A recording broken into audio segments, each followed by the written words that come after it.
Crisis. Practical Wisdom with Scott Allen. Hello, I am Scott Allen, and thanks to my daughter Kate for developing the intro to the Practical Wisdom for Leaders podcast, where we offer a smart, fast-paced discussion on all things leadership. My guests help us explore timely topics and incorporate practical tips to help you make a difference in how you lead and live. If you haven't done so, please click subscribe so you automatically, seamlessly stay in the know when we publish new episodes. Likewise, please provide me with feedback. What do you like? What do you dislike? And what else would you like to know? And now, today's show. Today on the program, I have Ralph Gigliotti, and he is the director at the Rutgers Center for Organizational Leadership. We have never met, so you literally are listening in to our first time conversation. And Ralph, I'm excited. You've written a book, Crisis Leadership in Higher Education, Theory and Practice. So We'll get to that, I'm sure. But maybe share a little bit about you and a little bit about your path to leadership education and that work. Sounds great. Well, it's good to be with you, Scott, and nice to meet you officially. Yes. I mean, we have, I've learned about you through lots of contexts and mutual relationships, and to be able to connect is awesome. My career actually started at Villanova University. Nice. I left Duquesne, where I did my undergrad, in Pittsburgh. And actually, I grew up in a really big Italian family, and most of them still live in Pittsburgh. And I miss it deeply. And I learned a lot about leadership from them and from the way I was raised as a first generation college student, and just sort of the importance of family values. When I left to go to Villanova, it was a different experience for me, being on the other side of the state. Yeah. And I learned a lot about independence and was doing a lot of work in undergraduate leadership education and co-curricular leadership programming. Really enjoyed my work at Villanova and started a Ph.D. program at Rutgers while I was working full-time at Villanova. My interests really look at the intersection of leadership and communication and crisis in the context of higher ed. So I knew I wanted to get a PhD in communication, but to explore leadership in higher ed issues. So Rutgers was a great place to be. I worked with Brent Rubin, who eventually hired me to work full-time in the Center for Organizational Leadership at Rutgers. Yeah. And where I work now as the director. And Scott, it's sort of like a dream job for me, because I love my work with undergraduate leadership education, and to be able to elevate some of what I was doing there and translate it in the context of higher ed more broadly, and working with faculty and staff leaders across the university has been amazing and a great learning experience. Well, even as you're talking, so I'm going to go to Pittsburgh real quick. So I'm in Cleveland. Yes. But I grew up in Minneapolis. So I have had just wonderful experiences in Pittsburgh. Just had a perfect Saturday afternoon at PNC Park with my son and his cousin, and just a perfect day. Such a beautiful place to be. Seen some wonderful concerts in Pittsburgh, even within the last year. And we had the most wonderful New Year's Day at the Carnegie Science Center. So when you speak of Pittsburgh, and then I'm going to get it wrong. Is it Primanti Brothers? Or Primanti Brothers. Yeah, yes. You got to go and have that sandwich that is, coleslaw, French fries, and everything else in the sandwich, right? So love Pittsburgh. When I think of Villanova, I think it's the number one undergraduate business school, isn't it? And fabulous. They have a terrific business school. Yeah. Great university.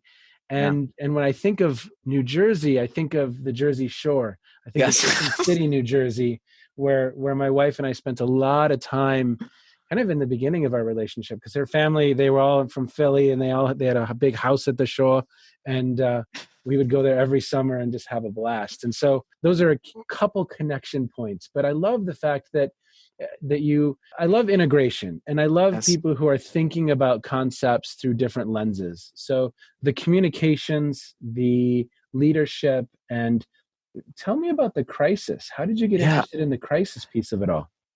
Well, to go back to this theme of integration, I was raised in a value-centered house, and I went to primarily Catholic university. I went through Catholic school my entire life, and then Catholic universities for my undergrad and masters. And you hear a lot about values, right? Yeah. That's something we talk a whole lot about in that system, in that sector.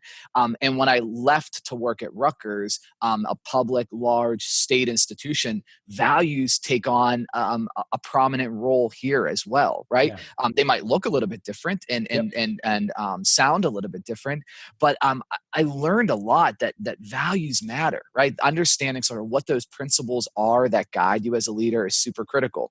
When I was an undergrad at Duquesne, there was a campus shooting, which was really unprecedented for the university. And as the student body president, I saw a university come together in crisis. And Wow. that really fueled for me an interest in university life and university dynamics, Yeah. and really placed a spotlight for me intellectually on how leaders in higher education can rally others around a shared vision, how those values take on an elevated level of importance when the Yeah. stakes are so high during times of crisis. And this was all pre-COVID, Scott. So Yeah. now to be thinking about these issues at a time where we're dealing across our society with a convergence of so many different crises, it raises a lot of questions. But I continue to take seriously the importance of being values centered in responding to these really challenging circumstances. Yeah. Let's dive into how you're thinking about this topic. And I guess we could enter wherever you feel comfortable entering. I mean, we could go into kind of COVID. We could go into maybe some of the the realities that you were thinking about pre-COVID. But how are you thinking about this topic now, given what you've written? Yeah. So I guess I could start first with the origin of the book and sort of what I was studying in the book, because it Yeah. was written and published right before the pandemic. I had an interest in crisis leadership in higher ed, and it's very clear in my work in the center and working with leaders across the university that crisis management and crisis leadership are often placed on the back burner for leaders in higher education. We are often thrown into these roles with limited preparation and limited training, Yep. yet are expected to manage and lead in high stakes situations, Yeah. particularly crises.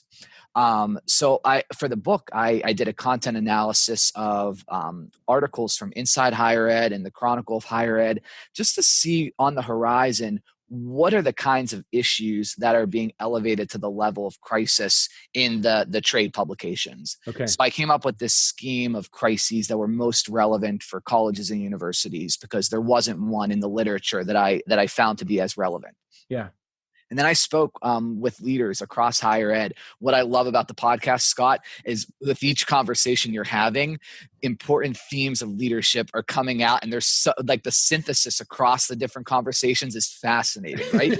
And as a qualitative researcher, when I was doing this for my dissertation and then for the book, Yeah. just to hear some of these reoccurring themes and these patterns of thought that were emerging from the dialogue was fascinating. And there were a couple of themes that were really important. Okay. One, crises are super complicated, Yeah. but they're often perceived in different ways by different stakeholders. Yeah. So part of what makes the work of leadership in higher education so tricky is trying to deal with the competing interests and the competing priorities, and to really disentangle the crisis from the non-crisis. But there's subjectivity involved in that, right? Yeah. So how do you know what's going to bubble up to something at the level of crisis? Another interesting theme was the challenging role of social media. Yes, it allows leaders to get messages out there in a quicker and more agile way. But so many of the leaders with whom I spoke discussed the challenges of trying to get their hands around issues that were bubbling up in and through social media. Yeah. And I think the third theme that really emerged as being especially relevant from the book was the distinction between crisis management and crisis leadership. So much of the crisis management writing and scholarship focuses on how you can use communication as a tool to try to get yourself out of the crisis, how to preserve the reputation of the institution, all super important and very critical. Yeah. But at value-centered organizations, and in higher education in particular, when crises strike, there is a need and an urgency to let those values guide how you respond to the crisis. Wow. And communication is not just a tool to get you out of the crisis, but it actually becomes a way of being through how you engage with others, how you take care of the people with whom you work, how you show compassion, how you demonstrate clarity, and how you respond in an agile way to the challenges at hand.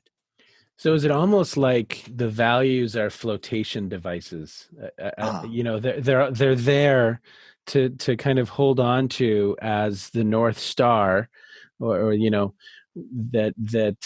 that will help guide some of our decision making in all of the noise, I imagine, that's going on. Is that a way of describing it? I love it. Yeah, I often use the word anchor for decision making, right? Yep. So the life preservations, the anchors, something to lean on when the waves are so rocky. And look at where we are right now. Those waves are so rocky. Yeah. And how do we know what to grasp onto? How do we know how to make sense of not just the pandemic, but the whole other host of situations that our country is wrestling with right now? Yeah. And it's easy to respond to these things in ways that are not completely connected to the values that we hold in common and to those that we cherish.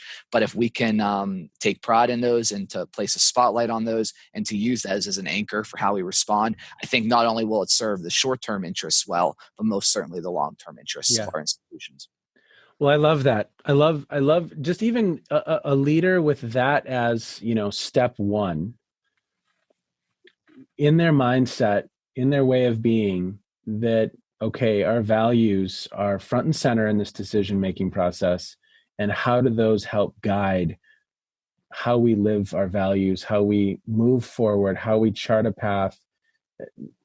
What other things like that kind of did you come across? So I think a couple of important ideas, Scott. One, and this is really a management principle, but having response teams in place who can respond to any kinds of crises that your institution might deal with, and so to make proactively, we've done the prep work, we've thought this through, and there's a team ready. I mean, it's almost like I spoke with Craig Johnson. He's like, know your values and have done some of that work before you get to the ethical challenge. Just a hint, This is the pre-crisis phase, right? We need to be mindful that this is going to happen. It's inevitable, right? Yeah.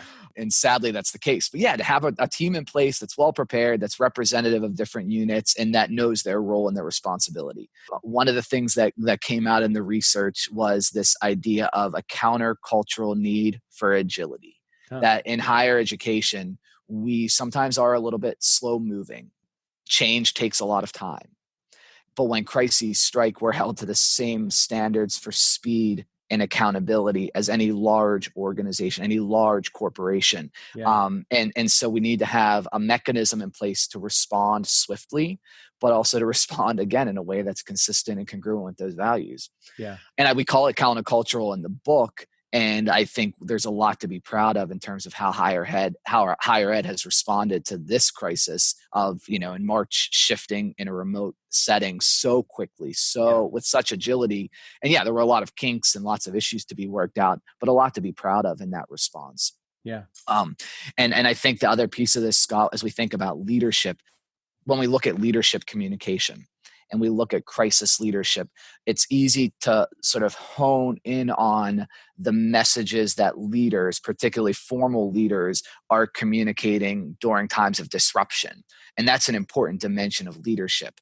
But I like to think about leadership in some of the writing that I've done with Brent around leadership as a process and a process of social influence, which has been written by so many different scholars. And when we look at leadership through a broader lens, and it's not just the messages, but it's the strategies and it's the structures and it's the processes that make social influence possible.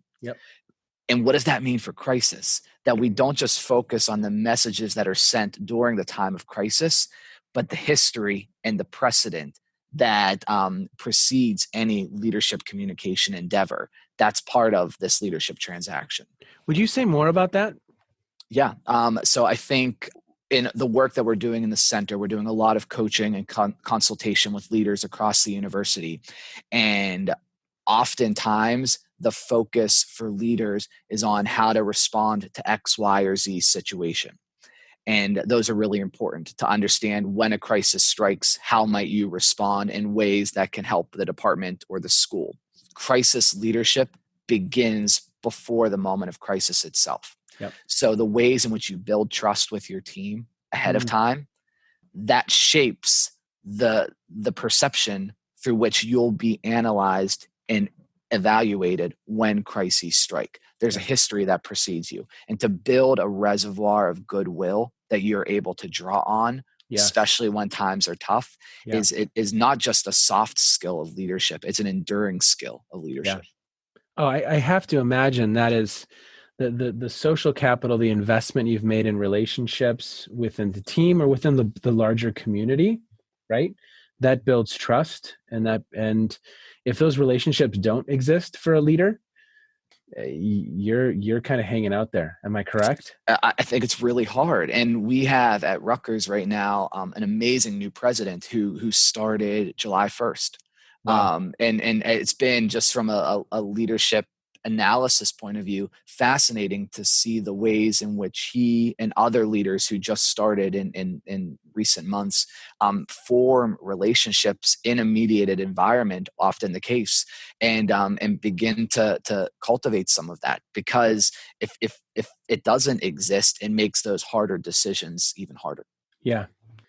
You see it quite a bit, that again, an individual gets so locked into the work and the tasks, and I think at times they don't remember that building those relationships and building that social capital, it's a glue, it's a net, and if the time isn't invested there, it's going to be very, very difficult to rally a community and different factions of the community if you only know your executive leadership team, and those are kind of the extent of your relationships. Yes. That's just not solid footing, in my opinion. No, and surrounding yourself with people who will be honest with you, especially in crises when that honesty can be hard to hear. What else are you thinking about right now? I mean, that's probably consuming. That's probably all consuming. You know, what has been your experience with the book out there in the world right now during this time? Would you talk a little bit about that? I mean, I'm sure you've heard from some interesting corners of higher ed. I've had so many fascinating conversations. Yeah. And I wrote the book in a way that it would be applied, but that it also has some theoretical principles to help inform how we make sense of this. Yeah. And so I think what's been really interesting and challenging and hard over these last few months, one, I've had so many conversations, Scott, with folks who are losing steam and losing motivation and losing the joy in the work that they do, because so much of the work that we're focused on right now is fundamentally different than what brought us into these roles in the first place. Yeah. And with little end in sight, it's hard to sustain that motivation. Yes. So I've had lots of conversations just in terms of leadership development with folks around how you sustain your own energy and resilience as leaders, and how you can cultivate that in the teams that you work with as well. The second thing that's been on my mind so much over the last couple of months is we talk a lot and hear a lot about reinvention. And I'm sure you're having conversations about that at John Carroll and elsewhere. You know, what does the future of our institutions look like on the other side of this? And reinvention to me is exciting because it's a reset. And sometimes crises can reveal what was broken. Yeah. And crises can expedite decision-making in ways that might not be customary. And that's sort of exciting, right? To think about what the future might have in store for our institutions. But it's scary. And there's a lot of fear. And we can't ignore the impact that this is having on people's lives and on people's jobs, and just the financial uncertainty around reinvention. So one of the studies I just worked on was a survey of department chairs across the Big Ten, just to get a sense from them, leaders who are on the front lines of their academic departments, who are in these liminal leadership roles, right? Like you have some influence, but often you're responding to and taking on responsibilities that are handed on to you from your faculty and from senior administration. So it's a Yeah. really interesting and complex leadership role. But what does reinvention mean to them? And nearly in half are excited about the possibilities, and half have fundamentally negative views of what reinvention might mean. Wow. Because of the financial challenges, because of the uncertainty associated with it, and because of the fear of change and what that might mean to these traditions that we've developed. Yeah. I have to imagine mindset is such a fundamental piece of this whole conversation. Imagine now, okay, the situation that those department chairs in is incredibly challenging. It's just difficult. But if the mindset is that other 50%, think of the damage that can do, right? Think of how that could hurt that department, that institution in the long run. Because I think you're exactly right. If you're viewing this as not an opportunity to thrive, shift, adjust, reimagine, it's almost accelerating some of the challenge. And does that make sense? It makes so much sense. And I think your conversation with Tony Middlebrooks a few weeks back, or whenever you recorded it, was so instructive for me, because it really centered on mindset, but design principles and taking a user-centered view of this, right? Yeah. So for department chairs, I think there's so many important principles from that conversation you had that translate beautifully to this situation. For department chairs who, yes, are and leaders across higher ed who are situated at the nexus of lots of different stakeholders, and are trying to triage short-term issues, but also strategically explore future possibilities. That mindset and being able to place yourself in the shoes of the prospective students and the alumni and the senior leaders and your faculty and staff, who each have different competing perceptions of what the department does or what the department focuses on. That's a challenging intellectual exercise. Oh yeah, on top of your teaching and research responsibility too, right? But if you have this growth orientation and you sort of are entrepreneurial and can think creatively around what that future might hold, what an exciting time. And when you look at the ways in which disciplines are structured right now, what an exciting time to be paving the way for what a changed world might look like on the other side of this. Yeah. I had a student, a former student of mine, works in IT, was in our MBA program. And right at the beginning of this, of the shift to kind of stay at home and all of that, this was in March, I was doing a session for an organization on virtual leadership.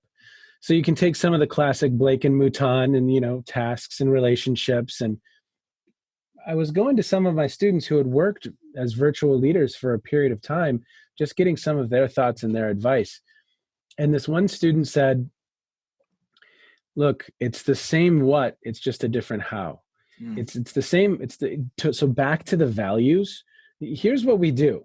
This is who we are. This is what we value. This is what we're trying to accomplish as an institution, whether it's Duquesne or Villanova or Rutgers or John Carroll or any institution. How we're achieving that now is shifting. It's different. But it's a beautiful question. How do we maintain that what? How do we do this with excellence? How do we create?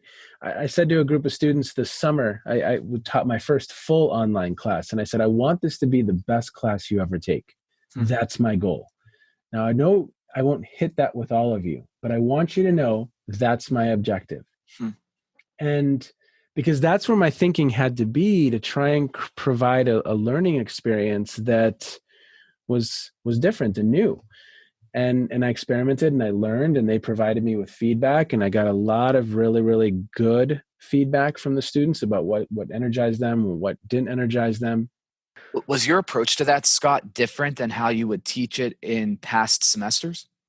It was very different. It was very different. It was a different orientation to time. How, I'm not now necessarily, if it's an evening course, it's not 2.5 hours of me talking, or it never really was that, but even if it is me talking, it might not be, it might be in face-to-face, me talking a little bit, they go into discussion, me talk a little bit, we watch a video, me talking a little bit, we do an activity. So there was always this kind of, from a design perspective, again, Yes. time moved by quickly for the learner, but we also got to some cool content.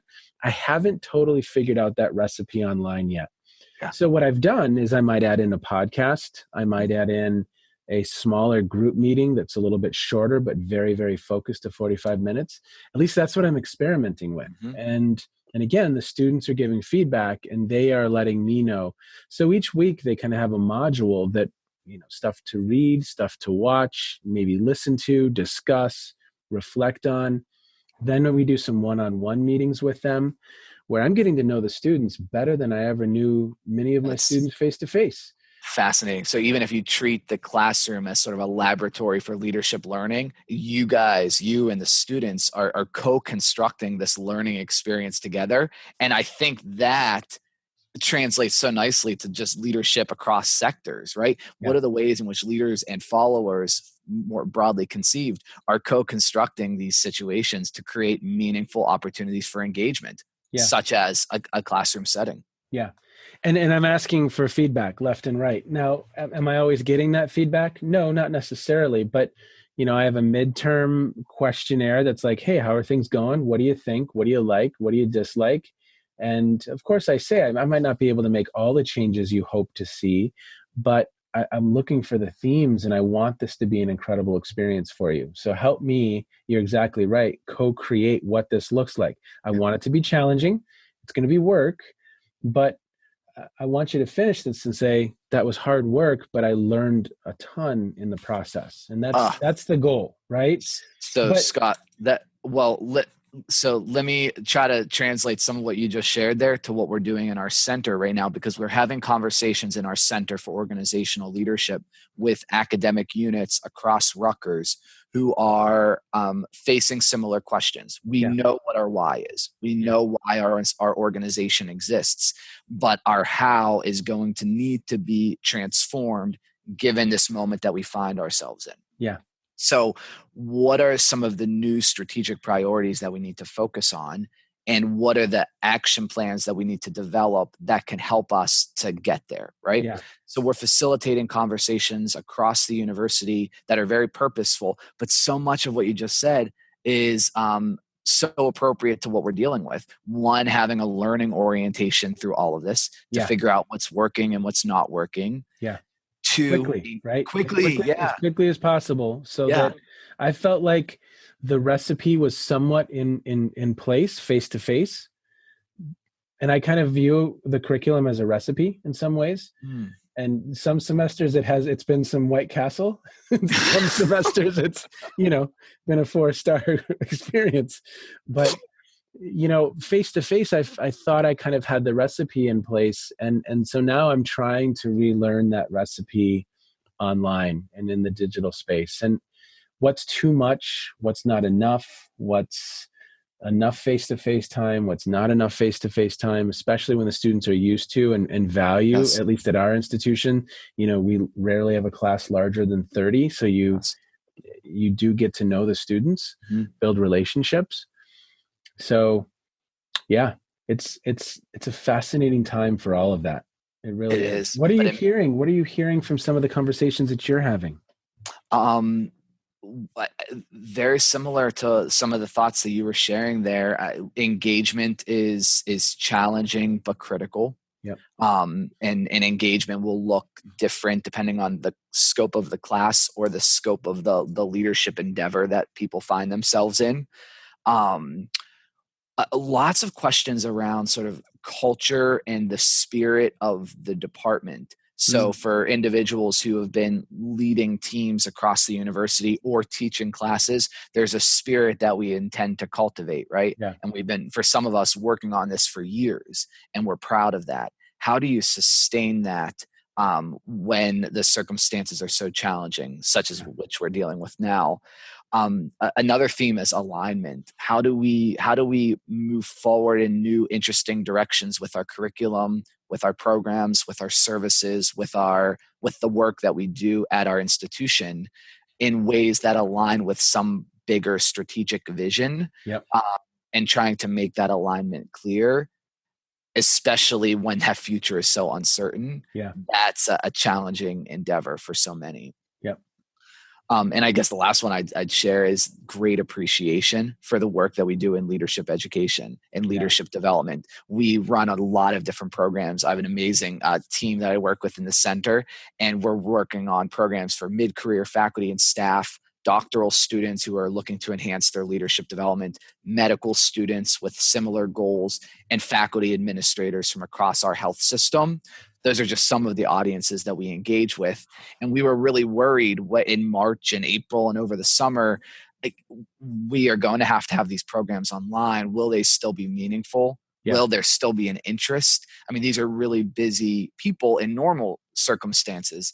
Yep. And the response has been incredible. Perfect attendance, outstanding engagement, lots of enthusiasm to build networks across the university. Yep. And build communities of practice that are engaged in similar sorts of questions and areas of exploration.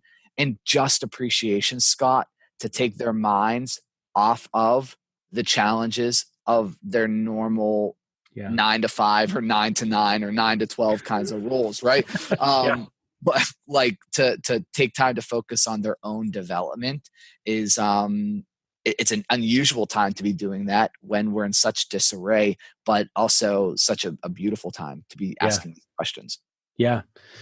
Well, my mind keeps going to, because my mind doesn't always go here. My mind can go to the struggle, the challenge, what we've lost. But I'm continually kind of going to, well, what's the opportunity in all of this? What's the upside? So for instance, tonight we have the global head of innovation from KPMG speaking at John Carroll. And this is a gentleman who's in Texas. A year ago, I never would have even thought, it wouldn't have even occurred to my head that we would, fly him up for an evening to talk for an hour to our students. And it wouldn't have occurred to me to do that by Zoom. But in the space we're in now, we have him for an hour this evening, and this is a person in a very, very important role. There's a totally new opportunity there that's been opened for our students to hear from someone, the global head of innovation for KPMG, one of the big four. Incredible learning opportunity. That's tremendous. So I think part of this is us. There's a concept called conceptual blocks. They're rules that we have in our head about how things are, and they're cognitive biases and challenges that we have to overcome. But moving past those conceptual blocks, letting go of how things were, and reimagining to I think that some of the words you were using, reimagining what the future can look like. Because there's some upsides to some of this. There really are, right? I completely agree, Scott. Yeah. I am typically a really positive person. So when I was writing on crisis, people would sometimes look at me funny, like, why are you this like the most positive guy studying crisis? And I ended the crisis leadership book with a word of optimism that, yes, it seems like higher ed is under siege and there's lots of challenges that are threatening our very existence.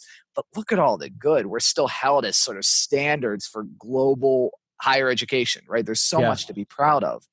And that was before the pandemic, right? Yeah. And I think even now there's a great deal to be proud of. And this is a moment of awakening to really explore what matters to us, to create opportunities for learning, such as the one you're creating for your students that may not have been possible in years past. Well, I wouldn't have thought of it, right? I wouldn't even have thought of it. Yeah. And I think, and also I've worked with a lot of different associations who are translating their conferences to virtual opportunities, and huge financial challenges, of course. But enrollment at some of these virtual conferences is skyrocketing because it just becomes a lot easier to engage with than traveling across the country or globe to be there. Yeah.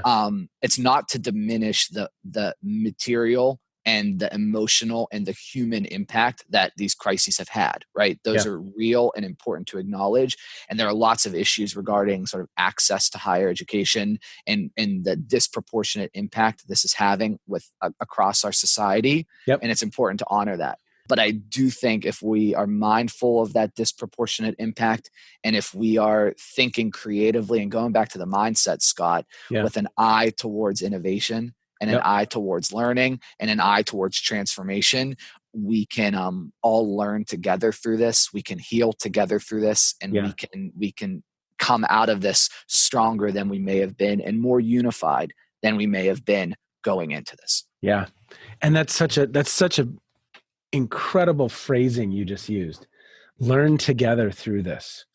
I love that because, in many ways, that's what we need to do. Another quote from Tony's podcast that has resonated with my students, because they listen to some of the podcasts, is I don't know better, I know different. Yes. And so if you kind of buy into that, then learning together through this process is probably the best path, right?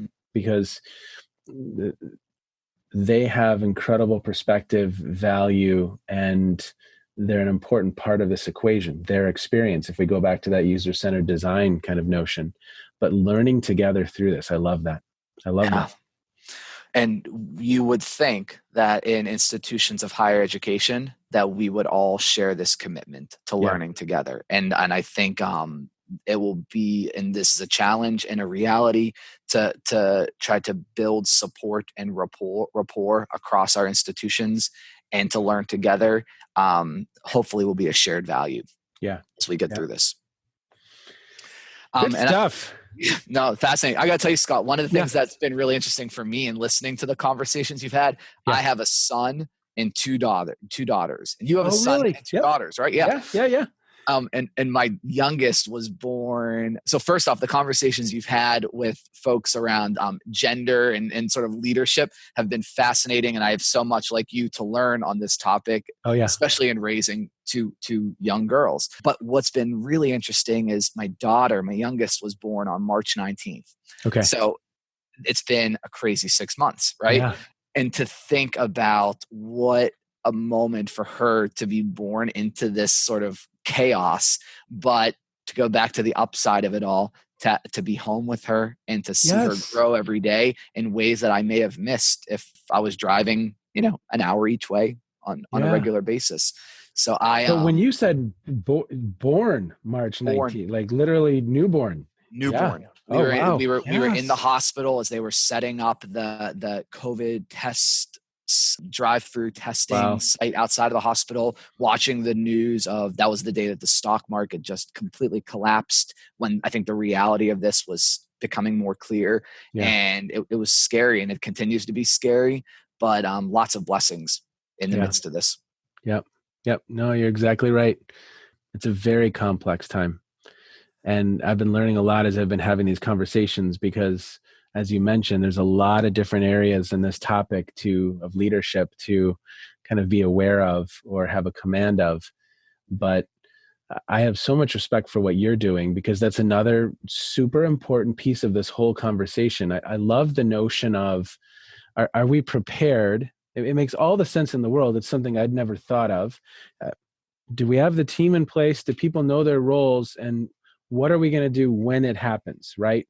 When it happens, not if, but when. And hopefully it doesn't, but there's a possibility. And then when it happens, are we really clear on what we value, who we are, what we stand for, and are we behaving in a way that's consistent with that? And then on the post crisis side, and we're not quite there yet. What did we learn from this, and how will it inform how we approach future challenges? I mean, maybe not, hopefully, another pandemic, but another set of challenges that our institutions will have to wrestle with. Yep. Hey, real quick, lightning round. I'm ready. Yes. Yeah. It's an important part of the podcast. What are you watching? What are you streaming? What are you listening to? What's standing out for you right now that's keeping you going? It could just be something for fun. It could be something where you're doing some great learning in the process, or it could be both. Yeah. So of course, Phronesis and the Leadership Educator podcast are the two highlights of my morning runs. But I think I am trying to watch more television and trying to get away from some of the news for a moment. So lots of Netflix. My wife and I just finished The Politician, which was an amazing series with Ben Platt, I think is okay. I haven't heard of it. It's good. Yeah, though, it was really huh? good. Yeah, we really enjoyed it. And some reading on the side. I just finished Contrarian Leadership, which was published in 2000, and it was fascinating, really interesting. Really? Okay, Contrarian Leadership. I haven't heard of it.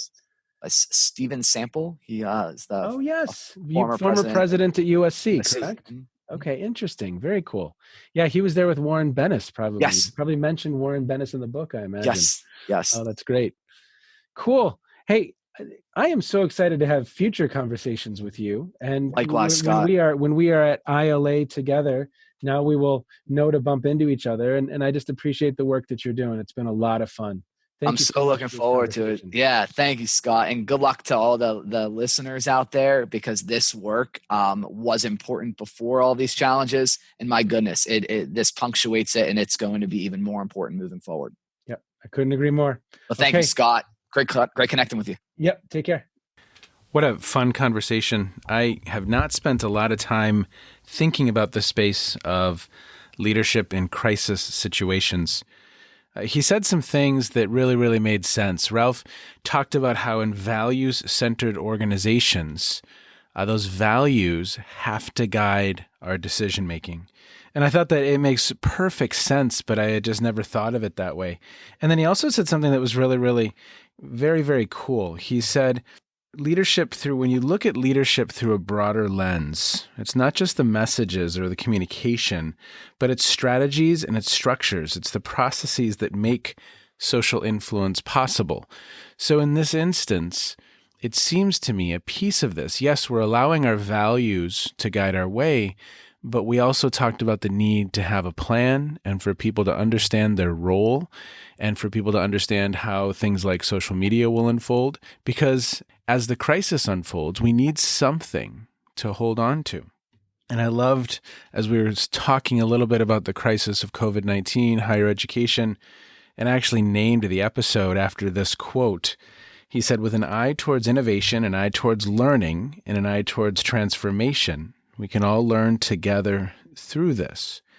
And through this, maybe we can come out stronger than we may have been and more unified than we may have been going into this. It's something I'm going to reflect on, and I hope you found this conversation beneficial. So much fun, such an interesting topic. Thank you so much, Ralph, for the work that you do. Take care, everybody. Have a wonderful day, and be well. You have been listening to the Practical Wisdom for Leaders podcast. If you liked what you heard, please share it with others and let them know what we're up to. And one last quick reminder to click subscribe so you know when we publish new episodes. And of course, we'd love to hear your feedback. You can stay in touch with me by visiting www.scottjallen.net or any number of social media platforms. Be well, be safe, and make a difference wherever you are on this beautiful planet. And now, here's Kate's twin sister, Emily, with the outro.